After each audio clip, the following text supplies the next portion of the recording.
나는 새가족부입니다.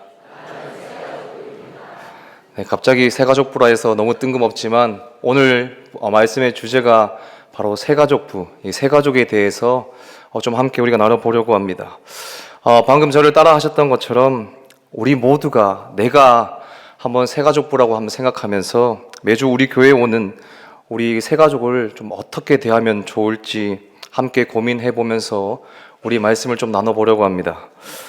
우리 매주 교역자들과 이 새가족부 분들께서는 앞에 한번 보여주시겠습니까? 앞에 보시는 모든 성도가 새가족부다라는 이 책을 가지고 함께 고민하며 나누면서 우리 교회로 발걸음하시는 이 새가족분들이 어떻게 하면 우리 교회에 좀 더 잘 정착할 수 있을지 함께 고민을 하고 있습니다.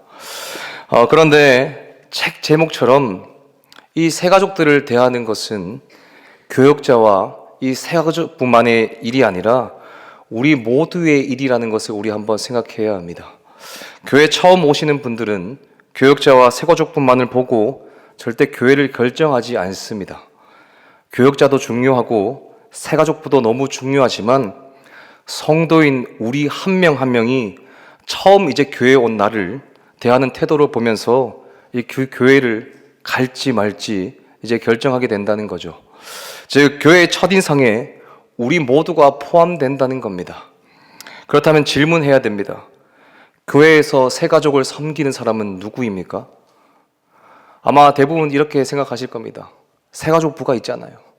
그거 교육자분이 알아서 하시면 되는 거 아닙니까? 나는 예배 드리러 온 사람이지 새가족을 섬기러 온 사람은 아닙니다. 그런데 이 생각이 어쩌면 교회의 가장 큰 착각일 수 있습니다. 왜냐하면 성경은 오늘 본문을 보면 섬김을 특정 부서의 역할로 말하고 있지 않기 때문입니다. 오늘 본문에서 우리가 믿는 예수님은 이렇게 말씀하십니다.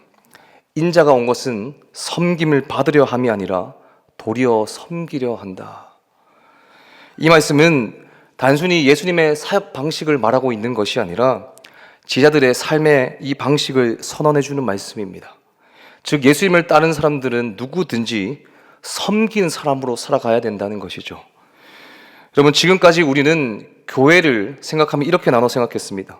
예배하는 사람, 봉사하는 사람, 새가족을 섬기는 사람. 하지만 성경은 그렇게 나누고 있지 않습니다. 교회는 섬기는 사람들의 공동체입니다. 그렇다면 이렇게 질문에 대한 답을 바꿔야 됩니다. 새가족을 섬기는 사람은 누구입니까? 누가 이들을 환영한 사람입니까? 바로 나죠. 내가 이들을 환영하고 이들을 섬겨야 되는 겁니다. 교회의 분위기는 어떤 프로그램이 만드는 것이 아니라 성도 한 사람, 내가 만드는 것이란 거죠. 누군가 먼저 인사하면 따뜻한 교회가 되고 누군가 외면하면 차가운 교회가 되는 겁니다. 오늘 우리가 붙들어야 할 핵심은 이겁니다. 모든 성도가 새가족부다. 즉 나는 새가족부다. 오늘 요거 하나 기억하시면 됩니다. 이것은 단순한 시스템의 문제가 아니라 복음의 본질과 연결된 문제입니다. 오늘 앞에서 말씀드린 책에서는 총 61가지의 원리를 말씀해 주고 있는데 우리 그 중에 몇 가지만 함께 좀 나눠보고자 합니다. 우리 첫 번째 우리 함께 읽겠습니다. 함께 읽어보겠습니다. 시작. 새가족을 어린아이 취급하지 말라. 많은 교회에서 새가족을 대할 때 무의식적으로 초보자, 아직 아무것도 모르는 사람으로만 봅니다. 물론 그게 배려일 수 있겠죠. 하지만 문제는 그 안에 은근히 낮춤이 들어있다는 겁니다.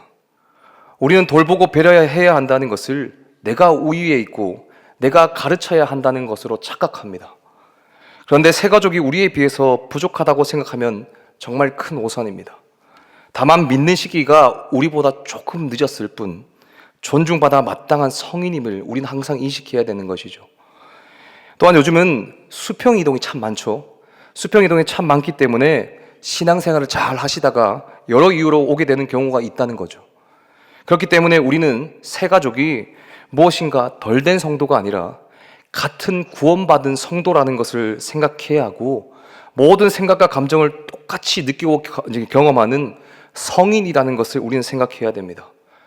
우리가 그들을 뭔가 가르쳐 줘야 할 대상으로만 보지 말고 하나님을 함께 알아가는 동역자로 봐야 된다는 것이죠.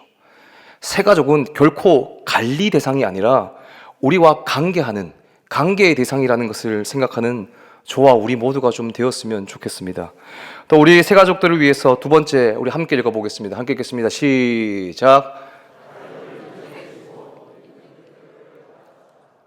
네, 교회가 어려움을 겪는 가장 큰 이유 중 하나는 다름을 틀림으로 바꾸는 순간입니다.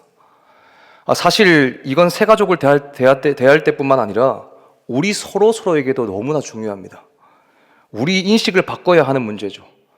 우리는 교회 안에서도 남이 나와 다르다는 걸 인정하지 않습니다. 조금만 다르면 시기하고 질투하고 수근수근 되죠. 그런데 새가족은 어떨까요? 당연히 나와 다르겠죠. 당연히 나와 다를 겁니다. 말투도 다를 수 있고 옷차림도 다르고 신앙의 표현도 다를 수 있습니다. 예배 태도도 당연히 다르다고 우린 생각을 해야 되는 것이죠. 문제는 우리가 다름을 다름으로 인정해주지 않고 틀림으로 받아들이는 우리가 문제라는 것이죠. 책을 보면 이런 예화가 나옵니다. 제가 읽어드리겠습니다. 우리는 오늘 아침 비틀거리는 남자를 비난하지만 그가 어제 구타당한 모습은 보지 못했다. 절뚝거리며 걷는 여자를 판단하지만 그 여자의 신발에 박힌 압정을 보지 못한다. 그들의 눈에 어린 두려움을 비웃지만 그들이 얼마나 많은 돌과 화살을 피해야 했는지는 전혀 알지 못한다. 우리는 어떤 사정도 알지 못하고 겉으로 판단하면서 이 다름을 틀림으로 생각해서 불편해야 됩니다. 불편해하고 있습니다. 그리고 우리는 때로 이렇게 생각합니다. 왜 저렇게 할까? 우리 교회의 스타일은 이게 아닌데. 하지만 여러분, 복음은 사람을 어떤 틀에 맞추는 것이 아닙니다. 복음은 바로 사람을 살리는 것이죠. 예수님은 세리와 죄인과 함께 하셨습니다. 그리고 그들을 먼저 변화시키려고 하지 않으셨습니다. 먼저 받아주셨죠. 저들을 변화시키기 위한 것이 목적이 아니라 사랑으로 용납하셨습니다. 예수님은 언제나 사람을 살리고 사랑하는 일이 먼저이셨습니다. 이 예수님의 모습을 우리가 꼭 닮아서 어떤 모습을 하든 다름을 인정해주고 먼저 사랑할 필요가 있다는 것이죠. 변화는 수용 이후에 일어납니다. 판단보다 우리가 이해를 해야 되고 어떤 교회의 문화보다 복음을 먼저 선택하는 저와 우리 모두가 되었으면 좋겠습니다. 새가족들을 위해서 우리 다시 한번 세 번째 우리 한번 읽어보겠습니다. 함께 읽겠습니다. 시작. 책에서는 이런 표현을 씁니다. 직분은 대접받는 자리가 아니라 섬기는 자리다. 직분은 권리가 아니라 책임이라고 말하고 있습니다. 저는 여기에 직분자뿐만 아니라 한 교회에서 오랫동안 신앙생활을 하셨던 분들까지 포함해서 말씀드리고 싶습니다. 책에서 대접받는 자리가 아니라 섬기는 자리라고 말하고 있는데, 그러나 우리 현실은 어떻습니까? 대접을 기대하고 인정받기를 원하고 누구나 존중받기를 원하죠. 물론 대접도 인정도 존중도 다 중요하고 저는 꼭 필요하다고 생각합니다. 그러나 문제는 그 존중이 요구가 되는 순간입니다. 요구가 되는 순간부터 섬김은 사라집니다. 이 부분이 매우 중요합니다. 직분자나 한 교회에 오래 신앙생활을 하셨던 분들이 대접받으려는 마음을 가지고 있으면 그 영향은 고스란히 새가족에 흘러갑니다. 예를 들면 제가 이전에 교회에 있을 때도 그랬고 아마 많은 교회가 이 현상에서 벗어나지는 못하는 것 같습니다. 바로 앉는 자리를 늘 고집하고 있는 거죠. 내가 계속 앉는 자리가 익숙하고 그래서 은혜 받기에 좋다는 거 너무나 잘 알고 있습니다. 저도 앉는 자리만 앉고 너무 중요합니다. 나에게 참 중요하죠. 물론 평소에는 늘 앉는 자리에 지금 앉고 계신 자리가 앉는 거 너무 좋습니다. 그런데 혹여나 이 자리에 내가 원래 앉던 자리에 만약에 새 가족이 앉았을 때 그때 나의 마음이 어떤지를 한번 생각해 봐야 합니다. 내 자리니까 당장 나오라고 말해야겠다 하는 마음인지 아니면 다른 내가 앉을 수 있는 자리를 찾아보려고 하는 그렇게 생각하고 있는 나인지를 한번 꼭 고민해 봐야 합니다.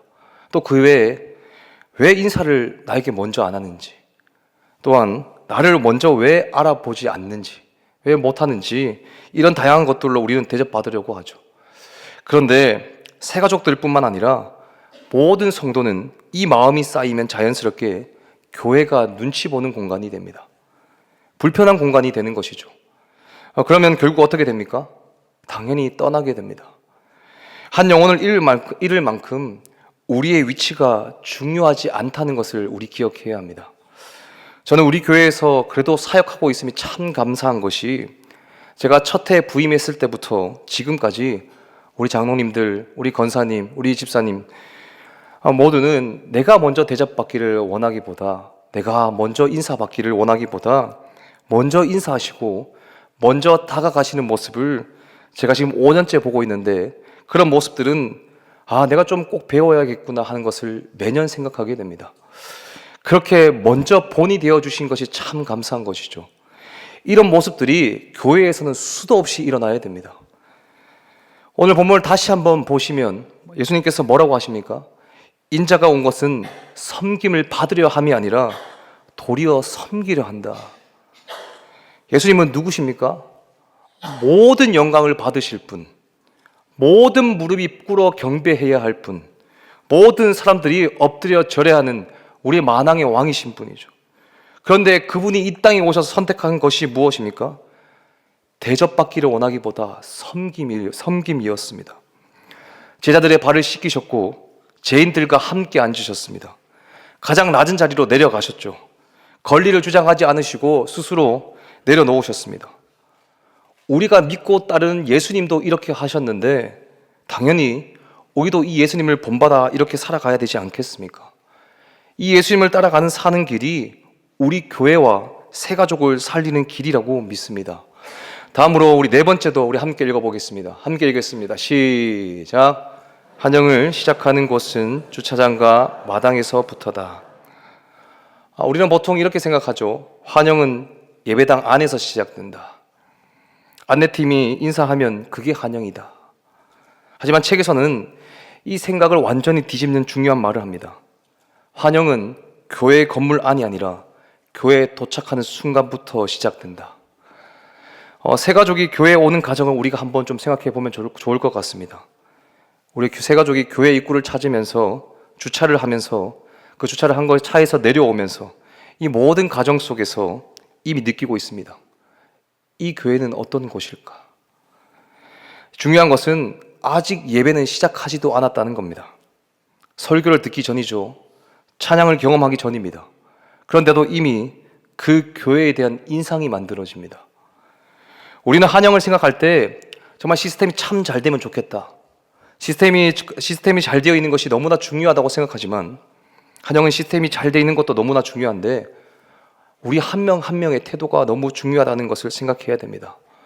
제가 실제로 한 설문조사를 봤는데 새가족이 처음 교회를 와서 보는 것이 어떤 프로그램이 아니라 어떤 교회적인 시스템이 아니라 목사님의 설교가 아니라 내 옆 사람, 마주치는 한 사람, 그 한 사람의 태도를 본다는 비중이 가장 높았습니다.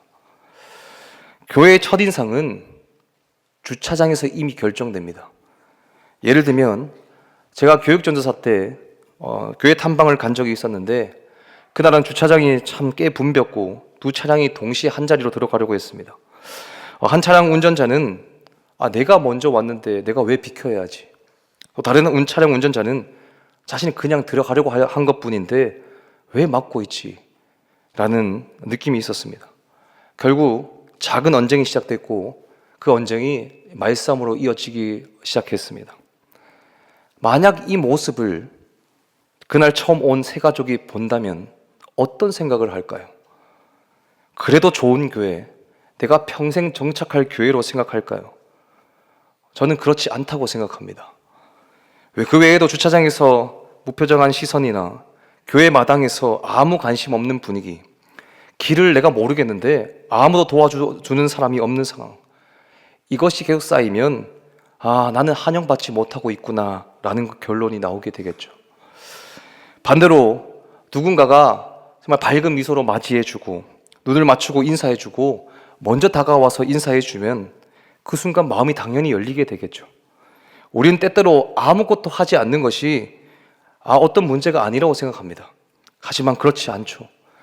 아무것도 하지 않는 것은 사실상 거절과도 같습니다. 새 가족이 교회에 왔는데 아무도 말을 걸지 않고 아무도 관심을 주지 않고 그저 스쳐 지나간다면 그 사람은 이렇게 느끼게 됩니다. 내가 굳이 이 교회에 오지 않아도 되겠구나. 이것이 교회를 떠나가게 만드는 가장 큰 이유 중 하나라는 것이죠. 여러분, 교회의 첫 인상은 특정 부서가 만드는 것이 아닙니다. 모든 성도가 함께 만드는 것이죠. 주차장에서 마주치는 그 한 사람, 교회 로비에서 스치는 한 사람, 입구에서 마주치는 그 한 사람, 그 한 사람이 교회의 이미지를 결정하게 됩니다. 그래서 책이 이렇게 말하는 겁니다. 모든 성도가 새가족부다. 우리가 새가족들을 위해서 해야 할 마지막 5번째, 우리 함께 읽어보겠습니다. 시작. 부정적인 것을 말하지 말라. 새가족을 맞이할 때 우리가 꼭 기억해야 하는 한 가지 태도는 이게 새가족 앞에서뿐만 아니라 우리 서로에게도 부정적인 것을 말하지 않는 겁니다. 겉으로는 이게 정말 사소해 보이지만 사실은 새가족이 교회를 판단하는 가장 큰 기준 중 하나입니다. 책에서는 이렇게 말합니다. 말 한마디는 사람의 마음을 열 수도 닫을 수도 있다. 새가족에게 부정적인 말은 그 교회를 떠나게 하는 가장 빠른 지름길이다. 새가족이 교회에 왔을 때 그들은 이미 긴장과 두려움을 가지고 있습니다. 나는 이 교회에 잘 적응할 수 있을까? 교회 사람들과 잘 어울려서 지낼 수 있을까? 그런 상태에서 성도들이 무심코 내뱉는 그 부정적인 말 한마디가 얼마나 큰 부담으로 다가오는지 모릅니다. 겉보기에는 정말 별일 아닌 것 같지만, 그럼 아무 말도 아닌 것 같지만 새가족에는 이렇게 듭니다. 내가 이 교회에 제대로 온 게 맞나? 이곳은 과연 정말 건강한 교회일까? 계속 말씀드리는 거지만 이 새가족은 어떤 정말 좋은 프로그램보다, 예배당보다, 시스템보다 사람의 태도를 보고 판단합니다. 그리고 그 사람이 말하는 것, 그 사람이 하는 말이 교회의 분위기를 결정합니다. 교회의 부정적인 말은 단순히 한 사람에게만 영향을 주는 것이 절대 아닙니다. 대화를 나누는 순간 다른 사람도 듣게 되겠죠. 그 말은 곧 교회의 첫인상을 만들고 새가족의 마음을 닫게 합니다. 그래서 책에서는 이렇게 강조합니다. 말 한마디에도 복음을 담을 수 있다. 부정적인 말은 절대 하지 말라. 부정적인 것을 말하지 말라는 것은 단순히 분위기를 좋게 하라는 말이 아닙니다. 성도의 말은 이 새가족에게 복음의 첫 경험이 됩니다.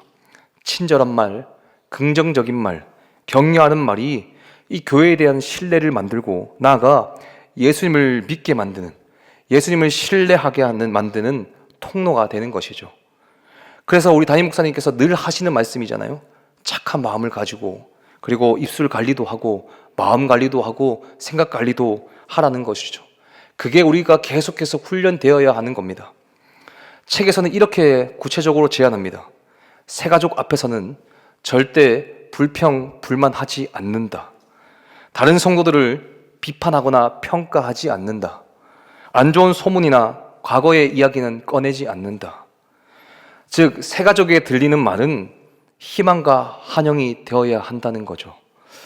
예수님도 사람들에게 부정적인 말을 하지 않으셨습니다. 심지어 죄인, 병든 사람, 사회적 약자와 마주할 때도 마찬가지입니다.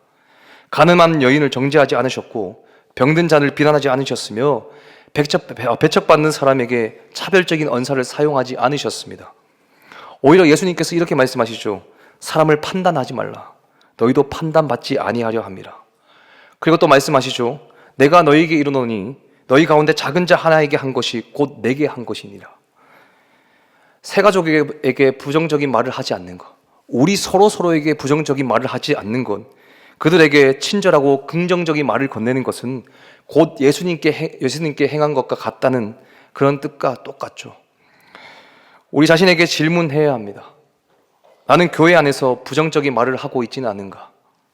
교회 안에서 불평이나 비판을 성도들과 새가족에게 흘려보내고 있지는 않은가? 정말 나는 이 말 한마디가 사람을 살릴 수 있다는 사실을 의식하고 있는가? 책에서는 이렇게 또 구체적으로 제안합니다. 새가족을 볼 때 긍정적인 시선으로 먼저 생각한다. 입에서 나오는 첫 마디를 환영과 격려의 말로 시작한다. 불평, 평가, 비교, 판단의 말을 삼가한다. 이 작은 습관이 쌓이면 새 가족이 교회를 편안하고 안전한 공간으로 느끼게 됩니다. 그런데 여러분, 여기서 우리가 한 걸음 더 깊이 한번 생각해 봐야 합니다. 왜 그럼 이런 태도가 중요할까요? 단순히 교회 이미지가 좋아지기 위해서일까요? 아니면 많은 사람들이 우리 교회로 오게 하기 위해서일까요? 물론 그것도 결과적으로 나타날 수 있겠죠. 그러나 그것이 목적은 아닙니다. 우리의 목적은 단 하나이어야 합니다. 뭡니까? 복음 때문입니다. 우리가 새 가족을 따뜻하게 맞이하는 이유는 그 사람이 교회에 정착하게 만들기 위함도 물론 있겠지만 그것보다 그 사람이 예수님을 만나게 하기 위함입니다. 여러분, 잘 한번 생각해 보십시오. 처음 교회에 나오는 사람들은 설교를 이해하기도 어렵고 찬양이 좀 낯설기도 하고 모든 것이 어색합니다. 그런데 그 사람에게 가장 먼저 다가오는 것은 무엇입니까? 말씀도 아니고 시스템도 아닙니다. 바로 우리 한 사람이라는 것이죠. 따뜻하게 인사해주는 그 한 사람, 눈을 맞추고 미소 지어주는 그 한 사람, 어색함을 풀어주는 그 한 사람, 그 한 사람이 그에게는 교회가 되고 그 한 사람이 그에게는 복음의 시작이 된다는 것이죠. 그래서 우리는 이것을 절대 가볍게 생각해서는 안 됩니다. 이게 단순히 새가족부의 일입니다, 교역자의 일입니다 라가 아니라 나의 일입니다. 이렇게 우리는 늘 생각하면서 고백하며 한 명 한 명을 우리가 대할 필요가 있다는 것이죠. 한 사람에게 우리가 예수님의 첫 인상이 될 수 있기 때문입니다. 어쩌면 그 사람은 정말 오랜 고민 끝에 교회 문을 두드렸을 수도 있습니다.